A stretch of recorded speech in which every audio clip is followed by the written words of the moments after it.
Hey guys, what's up? It's the Anime Daddy, and I'm back for a One Piece chapter review. Chapter 1064. This is pretty big shit, good exposition. But we start off with the cover page. Egghead's Research Stratum, name of the chapter. But we'd see the cover page, Kuzan and Augur of the Blackbeard Pirates. So what's confirmed outright, we saw it last cover page, we saw it the cover page before that. Frozen, everything's frozen. No wonder it's Kuzan, of course. And we get the confirmation that Kuzan is working for Blackbeard. So I'm gonna 100% guess that Kuzan's the 10th Titanic captain. And if he's not, then he is just like an offshoot, like with Blackbeard and shit. But either way, shout out TCB, the GOATs. But we start off with a double page spread. One of like 3 or 4, but we get like Oda is going crazy. Last chapter we had like 2 or 3 double pages, like awesome. I fucking love it. But we start off with the fight from last chapter with Law and Blackbeard, and Law says, "Yo, Hakugan, go take care of the Polar Tang." We probably got his name before, but obviously first time it stayed in the manga most likely. Then Law's like, "Sachi Penguin, get in the sea and provide cover." First time we've ever heard him like request Sachi and Penguin to go and do something like to attack. But Law opens up his room and he does like an amputate. We've probably seen it before, but I don't really remember it. But he cut Stronger in half. So I mean, like we've seen with Kinemon, I'm pretty sure that this is the same thing that happened to Kinemon. Like his body parts are just separated. He can still live, but Blackbeard's like, how can he do this? He must be awakened. And as he's falling, he's using like Whitebeard's Quake Fruit, and he's gonna do a Quake Crush. And he sends this big ass earthquake basically to the island that all of Law's crew's on. You can see they're all like falling down and they're shaking. They're saying the waves are too intense for us. And then Doc Q's like, "Stronger, don't die on me now. You've always been a good boy." And he throws this basket of apples. Callback to Jaya when Doc Q was handing out these apples. They had bombs in them, but I'm pretty sure only one was real one. And Luffy picked out the one real one. And he commented about like his fate and shit. But Law's crew knows they're like bomb apples because Doc Q's, he's known for like using apples that are bombs. Either way, we see Sachi. He sucks in a bunch of water and he becomes like fat, filled with water. And then we see him splurt it out.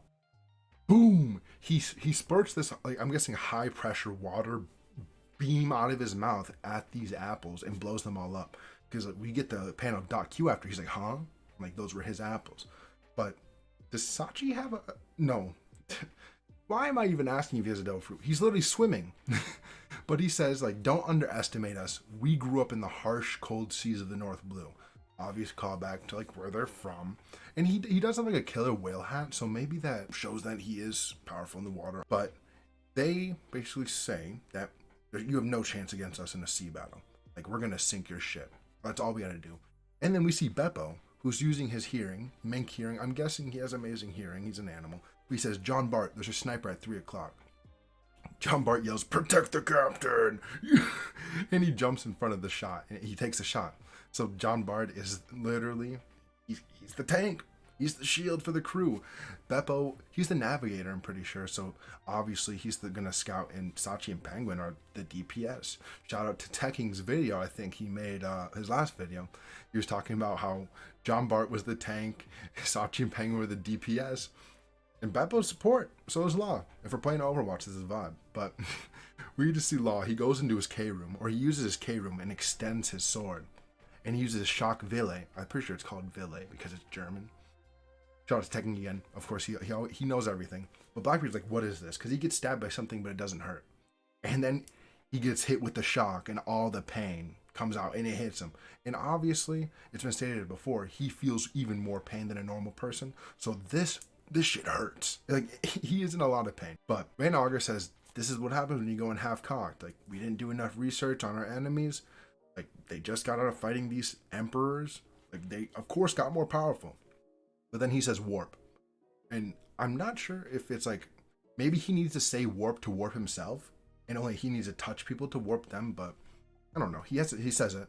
And he pulls up, he's like, "Commodore, should we return to the ship?" And he's like, "No." Like he's like, "Zeha! We must finish what we started." And he gets back to the ground. Law basically, he goes on to say, do all your officers have like devil fruits? Like, it must be a shitty deal to have that, seeing how you're pirates and everybody. I don't think there probably is somebody on Blackbeard's crew who doesn't have a devil fruit, like the lower ranking members, as we see later. But like, who's gonna go and save any one of his commanders, his 10 Titanic captains, when they fall in the water? Like, maybe, I guess they're underlings, but like, you got lots of anchors, the law basically says. And Blackbeard goes on to say something really, I like this. He says, they call them devil fruits for a reason. The weakness is well worth that, like, the trade-off. Like, I will take these insane powers if I can't swim. I don't give a fuck. But we go down, and Blackbeard's ship, I'm pretty sure this is the Saber Zebek, the flagship of his fleet. And they're getting attacked by Sachi and Penguin from underwater, and the Polar Tang too. But we get to see Blackbeard's, lower subordinates that are guarding this jail in the ship. They're saying, we're taking a pounding, but it doesn't matter. The Commodore's like, the strongest around. Blackbeard's the strongest. Pudding says, Mama's gonna make you eat your words. If she's still alive.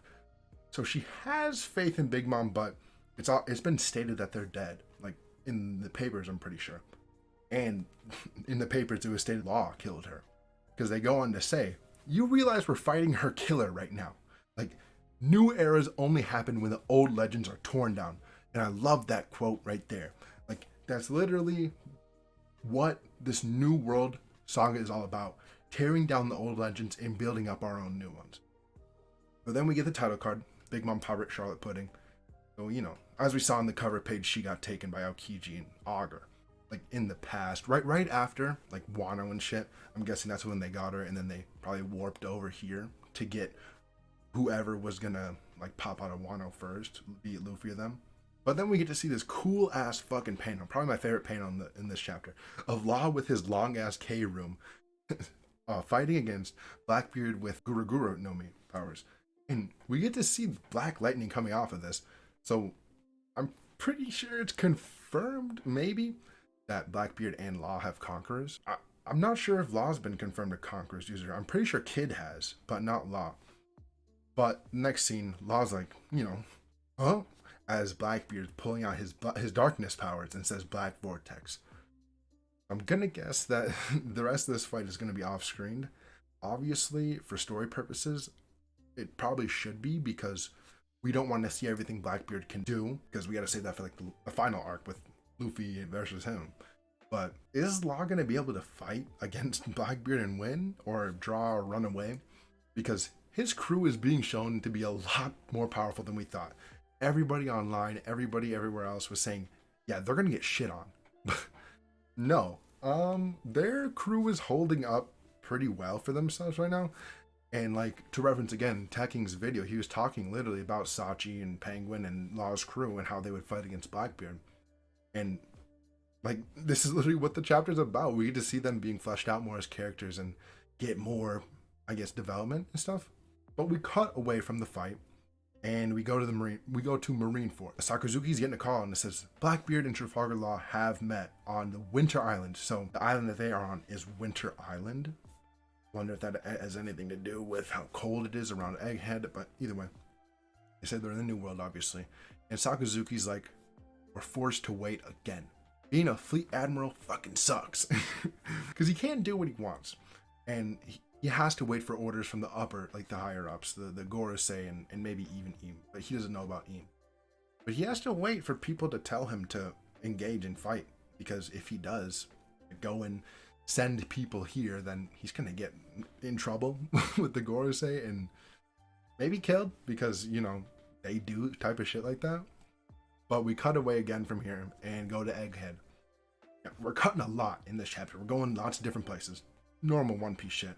But this starts after we get to see Kuma, or the pacifista of Kuma, that was shooting the laser at Luffy and Bonnie's group. And we cut away to go to Blackbeard last chapter. But now the pacifista dipped. He's just done. And that's because Bonnie changed all of their ages. Because they aren't basically who they were before. So the pacifista just left. I love how we get to see this little title card under Luffy's name. It says like Luffy age 70. A glimpse at a possible future. Now, we've already seen what all the Straw Hats look like old and young, I'm pretty sure, like obviously. And we've seen them all in different, like in the good universe and in the bad universe. I love Chopper too because he says, "Hey, can you turn me back?" Because he's a reindeer. He's getting old. Like reindeers don't live for that long. Like Bonnie might have aged him up a little bit too far.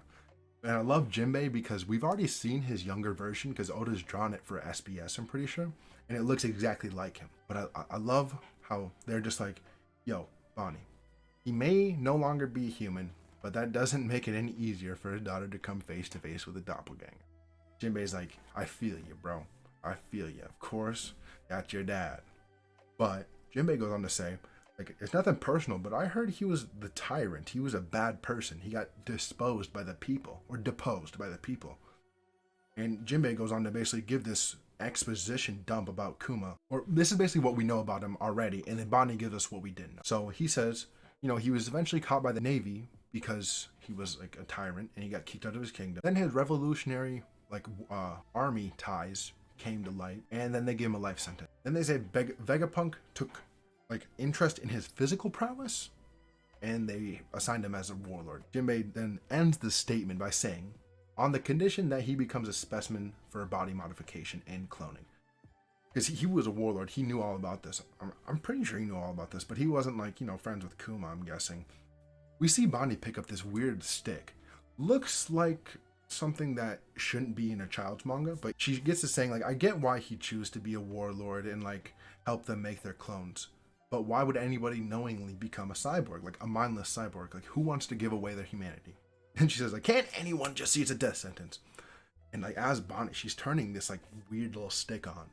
Let's pause. Then Jinbei says, like, true enough, I wonder what the tyrant Kuma, like his crimes were that made him get a life sentence.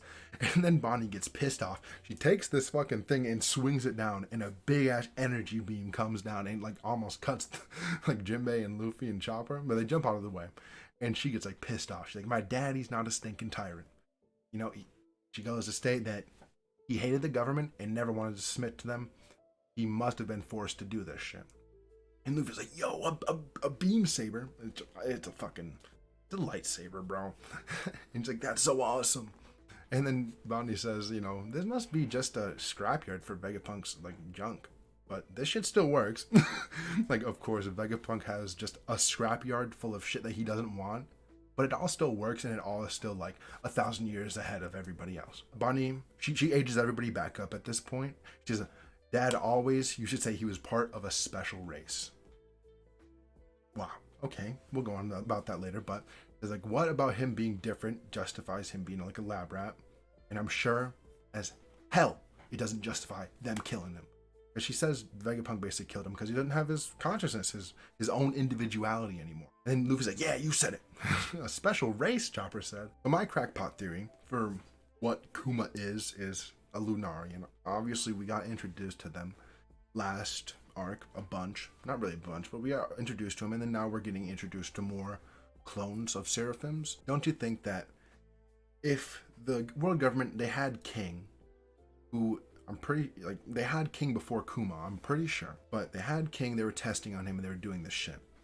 Then they get Vegapunk on their payroll, before or after, I'm not really sure, but then maybe King's gone by then, and then Vegapunk's like, I want to study Lunarians, and finds Kuma, who maybe Kuma, he has the dark skin. It's been seen, he has dark skin. His hair is black, so maybe he just dyed it, because we know there's hair dye in the One Piece world. I'm pretty sure there is. But maybe he took off his wings like Enero did. Like, we've seen it once. We've seen it happen once. Why can't it happen twice?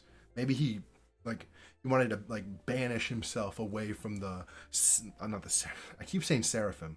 He wanted to banish him away from this Lunarian race. Like, he was like, I don't want to be a part of this. I don't want anybody to know I'm a part of this type shit. So he dyed his hair and took off his wings.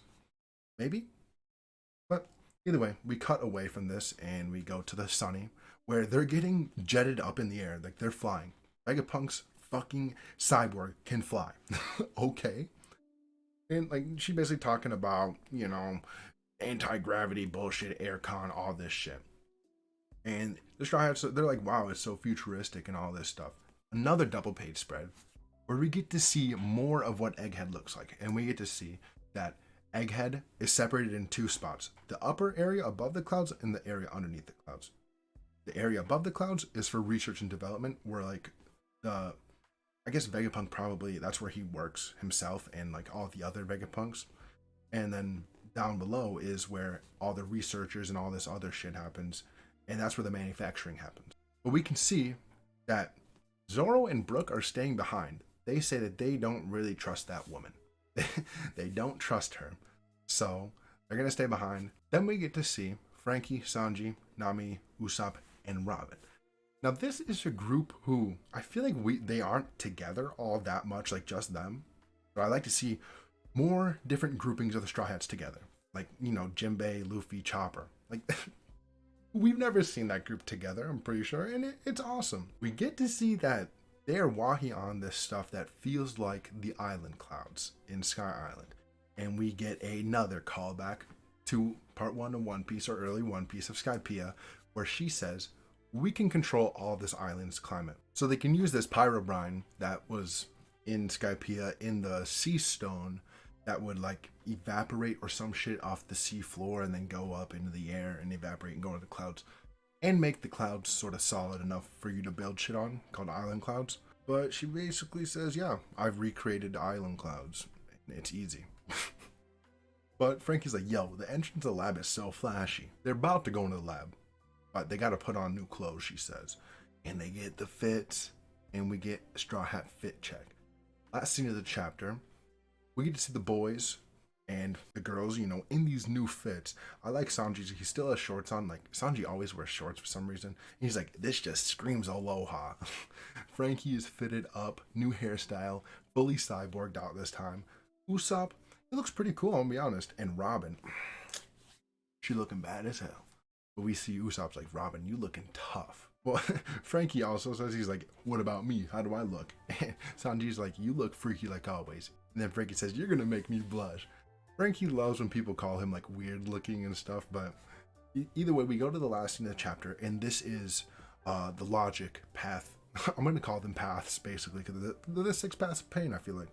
But this is the logic number 1.